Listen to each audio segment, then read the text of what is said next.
Welcome to the Cinephiles, everybody. It's the KARE 11 Plus show, where three movie lovers get together to talk all things film. In each episode, we bring you the new things that are coming out in theaters or streaming, tell you what we think about it, and we'll give you a little cine gift at the end as well, kind of like a book club. Tonight, or today, depending on when you're streaming this, we're going to start with one that I think all of us are looking forward to. I'm on the fence based on the previews, and I'm super curious what you have to think, what you say about it. This is Marty Supreme. I have a purpose. Okay. Let me ask you something. Do you make money at this little table tennis thing? Not yet. Do you have a job? No. Backhand, backhand, forehand. How do you live? Well, I live with the confidence if I believe in myself, the money will follow. And what do you plan to do if this whole dream of yours doesn't work That out? doesn't even enter my consciousness. Maybe it should. All right, so this is the latest from Josh Safdie. Now, he normally works with his brother, Benny Safdie. They kind of split this year, and they both made sports films for A24. Benny Safdie made The Smashing Machine, which wasn't much of anything. Didn't really enjoy that. Felt like kind of a milquetoast movie. This one is what you would expect from the director of Good Time and Uncut Gems. It's a completely kinetic, frenetic, nerve-wracking movie, despite it being about table tennis. Gonna make for an awkward holiday with the family there. Yeah, I mean it's a stressful Christmas Day film. So basically, what the story is about is this Marty Mauser, played by Timothée Chalamet, who's great in this role, by the way. He is a table tennis champ, and at this time in the 1950s, table tennis is not really a thing in the United States. It's played in kind of, back alley clubs and played by a bunch of kind of weirdos, basically. And he's intent on winning this world championship and becoming, the next star who's going to be on a Wheaties box, and making it popular and being the face of ping pong in the United States. What he needs to do, though, is get money for a plane ticket to get to a Tokyo tournament. And the whole movie, much of the movie is him just trying to get that money for the plane ticket. And he's such a hustler, and he's such a overconfident little jerk sometimes. And it's fascinating to watch him just lie, cheat, and steal to get this money. And it is such a energetic ride. Timothée Chalamet, I think this is maybe his best performance next to Call Me By Your Name. Like, he completely disappears into the role. Everything he said, like last year when he was accepting awards for A Complete Unknown about wanting to be great. Yes. One, I think that was influenced that he was playing Marty Mauser at the time. Okay. And he was so dependent on or intent on greatness. Yeah. And two, he has achieved it. He's kind of right. He is so good in this. Awesome. It's such an energetic piece of filmmaking. The editor, Ronald Bronstein, who is actually the husband of Mary Bronstein, who directed If I Had Legs I'd Kick You earlier this year.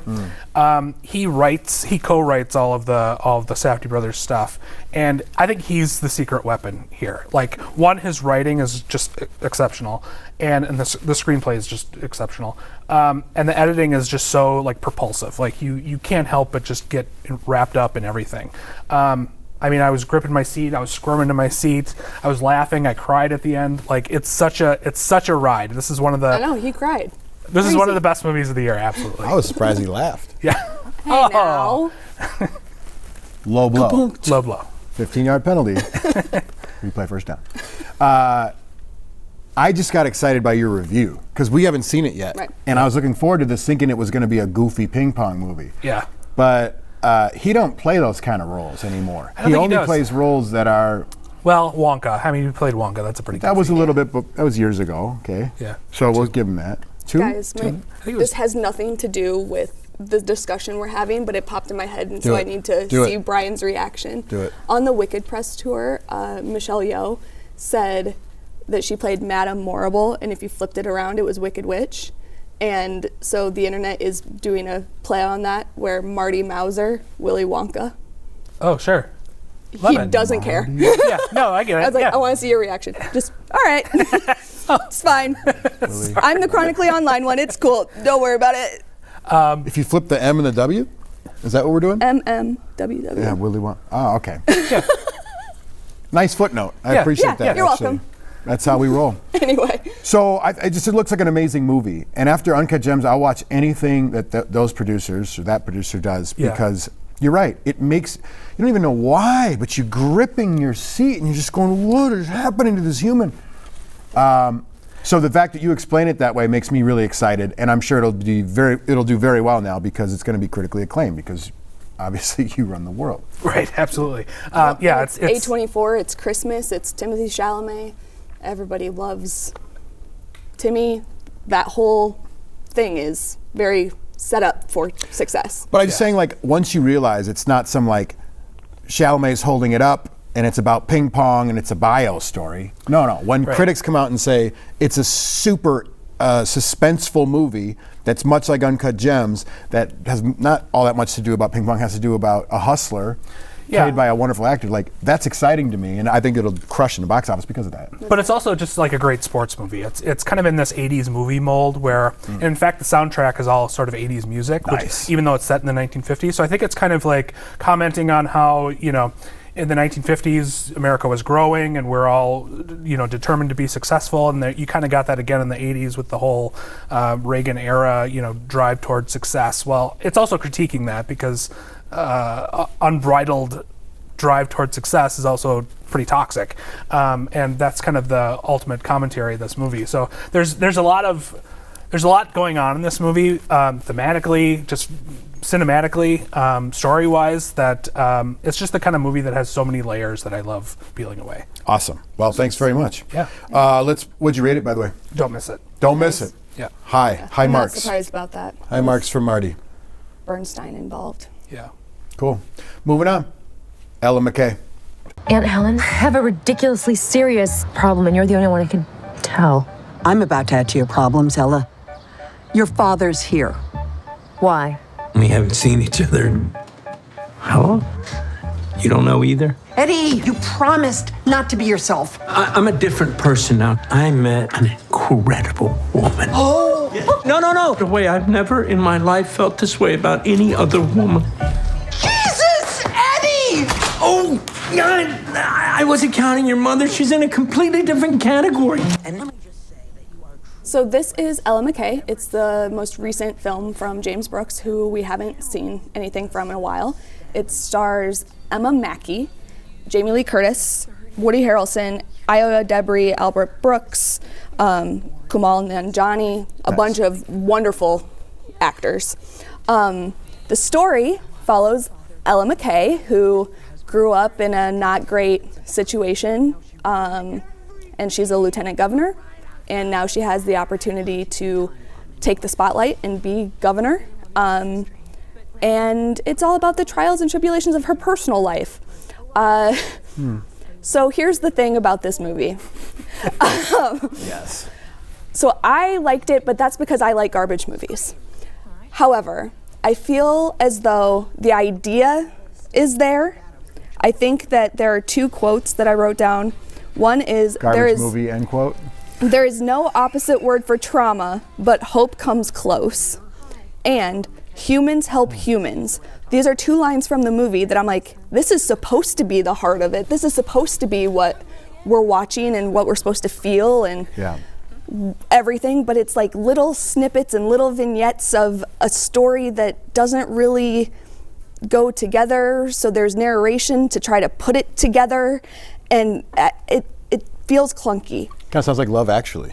A little bit, but worse. A little bit, A little bit, but worse. It was our cine gift. We'll talk about it later. And I don't know. I can see why on paper everyone's like, this is great, you need to see this, the story is wonderful, the cast is wonderful, it's going to be up for awards, blah, blah, blah, blah, blah. But I also see where the critics are like, why are you watching this? Don't even bother. Why are you watching this is a great way to put it. Yeah, James L. Brooks used to be a great filmmaker. You know, he made it As Good as It Gets. He made Broadcast News, which is a great comedy. Terms of Endearment. He had a great run. Won multiple Oscars. So I always look forward to whatever he's doing because I love those movies. You know, he did The Simpsons. He did Taxi, the show Taxi.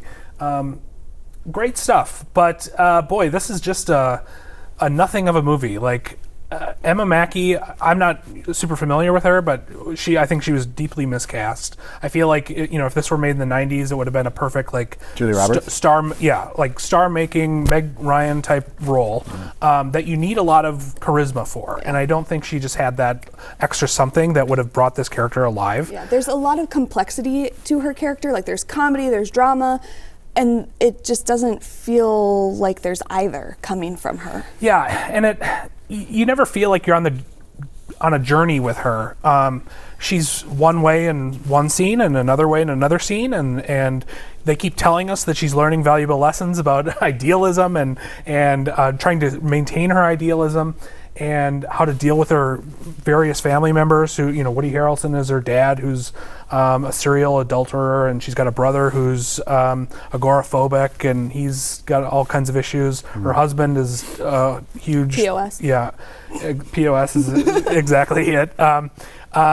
And none of it mattered. Like, I didn't feel a thing watching this, despite a great cast, despite a great director. I mean, you got Hans Zimmer doing a score.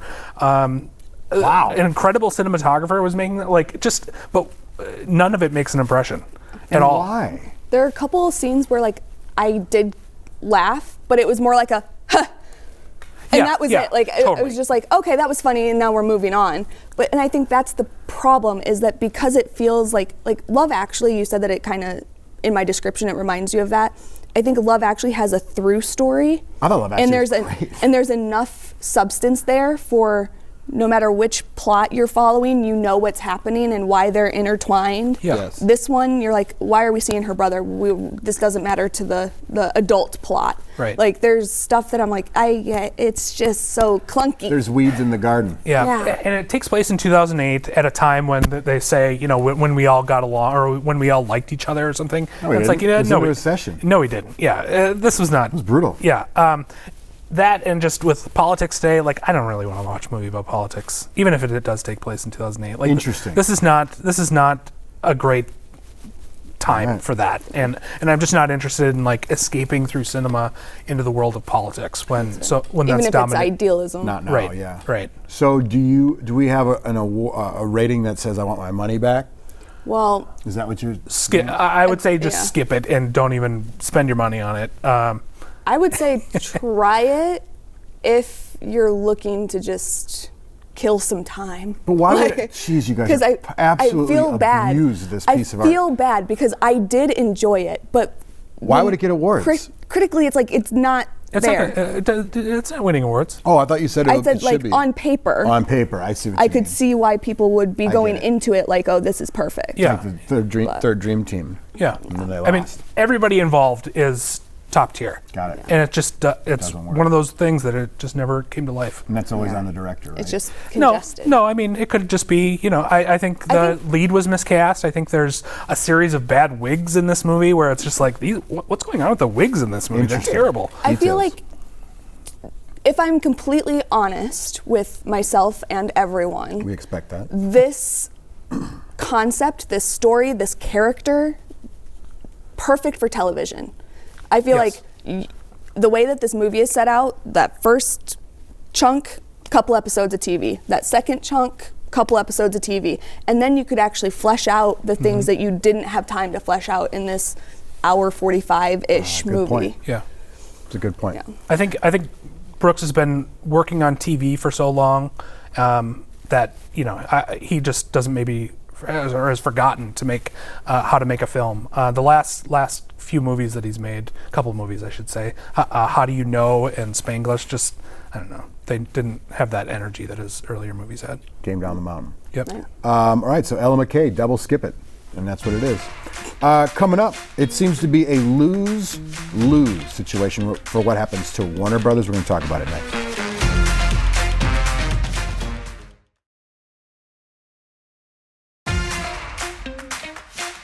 All right, so you may have heard this story. There's a hostile takeover by Paramount trying to snuggle up with Warner Brothers. Netflix put an offer to buy Warner Brothers in. It needs administrative approval. It's one of these, it's almost like Succession moments where it's like, oh, you see how big business is operating and who's going to win and why. Can you guys help me understand what this means for Warner Brothers going forward and what you think about it? Do you want to? Sure. Yeah. So I think, as you said before, it's a lose-lose situation. The one option is Netflix, which I think is the better of the two options.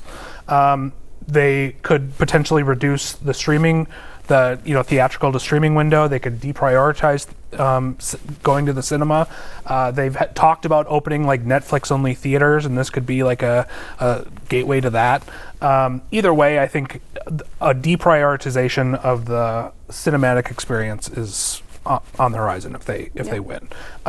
That said, I think they're hands-off in terms of ideology. Creative.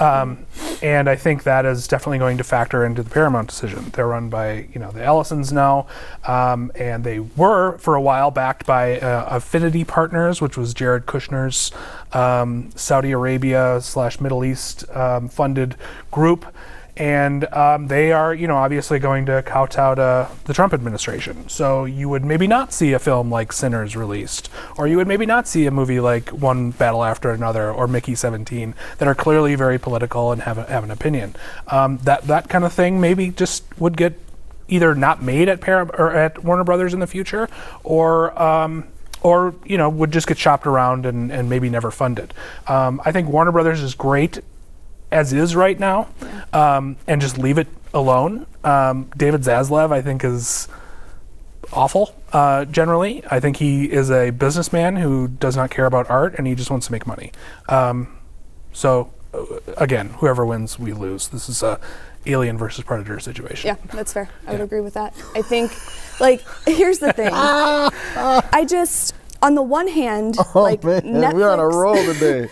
Sorry. No, we're good. On Keep the one hand, Netflix is willing to put money into movies like Frankenstein and Jay Kelly and whatever because there are names behind them. Yeah. And so they're willing to make movies. But on the other hand, they're not wanting theatrical windows. They're very if you compare Netflix to HBO, they're very algorithm, content driven, making a bunch of slop just to make sure something sticks and people are watching it. And then if you hook on to Bridgerton, we're going to make more things like Bridgerton. Mm-hmm. That's capitalism. Where HBO is we're going to make Sopranos, The Wire, 4 people are going to watch it, but then by season 3, the whole world's going to be watching it and they're all going to love it because we want to make something that's good. So I think that is a problem in this scenario of Netflix getting their hands on it. I think they have also said that they would release the films that Warner Brothers has on their slate in the theatrical window, but past that, there could be 0 theatrical window, which is a problem. I think the biggest thing is the monopoly, the antitrust situation, because at this point, we're losing more and more companies, which means we're losing more and more creativity. We're losing more and more of the indie little guys, up-and-comers stories, and I think that's a problem. And I also think that in 1948, when Paramount versus US was a Supreme Court case being looked at, and we then demolished or stopped using theater houses we're a distribution studio, we're only going to put our movies in these theaters, you have to come to these theaters to watch our movies, and that was abolished. That was because of antitrust laws, and they were there for a reason, and this is just kind of circling back to the way it was before. And that was overturned in the last few years, and so now that sort of block booking is allowed, so you can have a Warner Brothers theater. Most theater chains aren't going to do that, but Netflix could easily spring up their own line of theaters. And I have a conspiracy theory that I'm going to share it. I don't really care what anybody thinks. When Paramount says we're going to launch a hostile takeover and push Netflix out of the way so that we can buy Warner Brothers, I think that is more politically motivated than people are probably understanding. You're kidding. Well, here's the thing. When you break down what companies own what, Warner Brothers owns TBS, TNT, and CNN. Netflix doesn't have the capability to run the cable networks. But their offer was to not buy them. Correct. Yeah. So that's the thing. I think if Paramount launches this hostile takeover, but it's clear that Warner Brothers wants to go to Netflix, then they're going to push that separation of the cable networks and Warner Brothers theatrical TV through sooner, because there's midterms in the spring, and if that goes through before March, then they own CNN and they have control of the narrative. Yeah, I don't think CNN controls the narrative. I don't think NBC controls the narrative. I don't think controls the it White enough. House controls the narrative. I think people are starting to wake up. And I'll just be a contrarian on this. I know we've talked a little bit too long about this topic. Yeah. But you guys think that not putting films in the theaters is a terrible thing. But it's not up to you. We all love Right. theaters. I love theaters. You love And theaters. I You love don't- But I didn't see Ella because I had to go to the theater and I was too busy. I was coaching Little League basketball. Well, and I don't think I that- appreciate the home thing. It's where the money is. It's where people are. I would rather pay $25 to watch it at my home at my convenience and still see the art than not. That's fair. I just don't think that, like, I'm not thinking that theatrical releases are going away permanently because Right. I think there are too many people that like to sit in a movie theater for that to happen. But I also believe that you would not have had the emotional reaction to Hamnet that you had you watched it in your living room. It's 100% accurate. So what you it's just said. kinda- And I know that. Yeah. And I know that. Yeah. And I would like to, but I'm saying it's a money game. You need money to make movies, and some movies lose a lot of money, and they have to find out how to make it.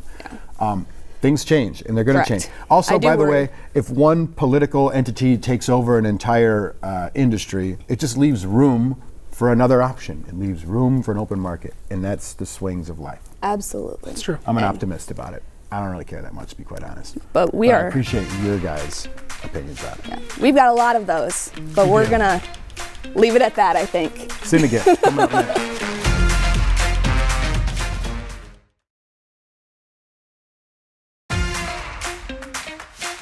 Welcome back. Time for the Cinegift. It's our book club, if you will. You dished out Love Actually to us before, which is a Yes. classic, one that I actually had never seen before. So I dished out Love Actually 2 days ago because I had originally assigned Brothers because the internet told me it was on Netflix. When I went to go watch it on Netflix, it said, you have the paid ad version of this, you can't watch this movie. So I had to go to the library to rent it. You guys could not find it streaming I'd already anywhere. seen it. So we decided to go with something else. I chose a Christmas movie because it's the holiday season, and I figured most people had seen Love Actually. However, Chris had not. Nope.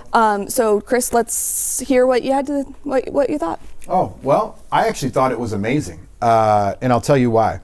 I like comedy and I like romantic comedies, and this one really moved. It never slowed down. It always moved. It always had like a little comedic luster on everything. It had a bunch of rated R stuff in it too, which I enjoy in a rom-com, I guess. Just some naughty language, some dirty jokes, whatever. I thought at the end the message was clear, and it was about what love actually is. Kind of, it's like it's messy, it's dirty, but there's a heart to it, right? And it was a huge cast. It was a British all-star cast. I mean, anyone who's anyone in British film is in this movie.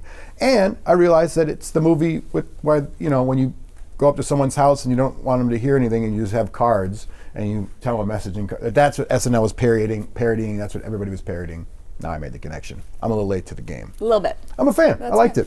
Yeah, I like this movie. However, the more people I show this movie to, the more I realize people hate this movie because they think that the characters are bad people. Yeah, welcome to normal humanity. Exactly. Was everyone an angel? And I don't think that every character is a bad person. It's just sometimes they do stupid stuff and they make bad decisions and they hurt other people, but some things blossom from those bad things that have happened. So it's just kind of a Welcome ebb to and the flow. It's a meaning roller of Christmas, coaster by the way. of Let's get real emotion. theological about it.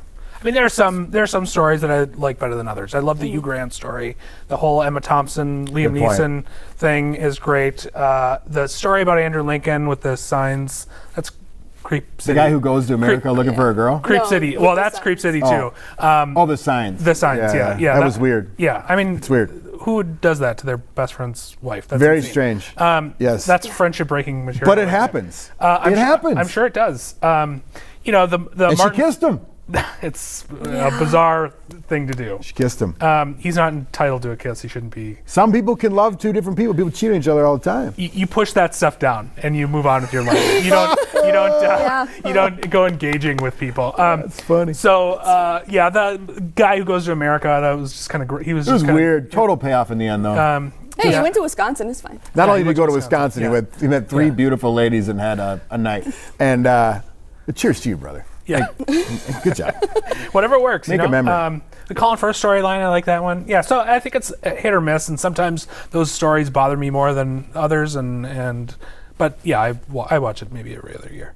Yeah, It's a good escape. Yeah, that's cute. That's all. It's not. You're not going to change your life. It's a good escape, right? fair enough. So thank you for Yeah, it was a choosing that pleasure. one. You're welcome. I didn't know what to do once mine fell through, so I was like, this one, I guess. So this your pick inspired me to actually give you guys another one. I often am inspired by your Cine Gifts, and it makes me think of something. And gives you. So I'm going to give you a rom-com that I loved as like a late teenager, like a high school age guy. It is absolutely smashed on Rotten Tomatoes. It's like a 30% by the critics. Wonderful. They hated it. I don't think it did well at the box office. I didn't know any of that at the time because in high school you don't really care about that kind of stuff. Right. The movie's called Kissing a Fool. It came out in 1998. It stars Jason Lee. It stars David Schwimmer. Nice. And it is everything I think a rom-com should be. Okay. I'm a big fan of the movie. I haven't watched it in probably 20 years, but I used to watch it a lot, and I always loved it. So I'm curious what you guys think. I'm curious what you guys think about it. Kissing a Fool. You can I'm a sucker find it. for a rom-com. Yeah. I don't think it's, well, you might be able to find it free on one of the off streaming channels, but you can rent it on Amazon for sure, and Apple. So there it is. All right. That does it for this episode of Cinephiles. Brian, where can they find you? You can find me on deepfocusreview.com, where I am reviewing kind of all the new releases and have my top 10 list posted. We'll be talking about that next time in the Cinephiles, by the way. And Letterboxd as well. Is there any way that people can finance your operation? Yeah, I have a Patreon where you can sign up for exclusive reviews and essays and stuff. To support your work as the Independent Film Critic of the Year and one of the best in the business who does not sell out, they can hit you up on Patreon. Correct. How do they find that? There's a link right on my site, right on top, Patreon. I support you. Thank you. I don't. She does not support Wow. kidding. Oh, geez, my heart just sank. All right. Sorry. On behalf of Jamie, on behalf of Brian, I'm Chris. Thanks for joining us. See you next time.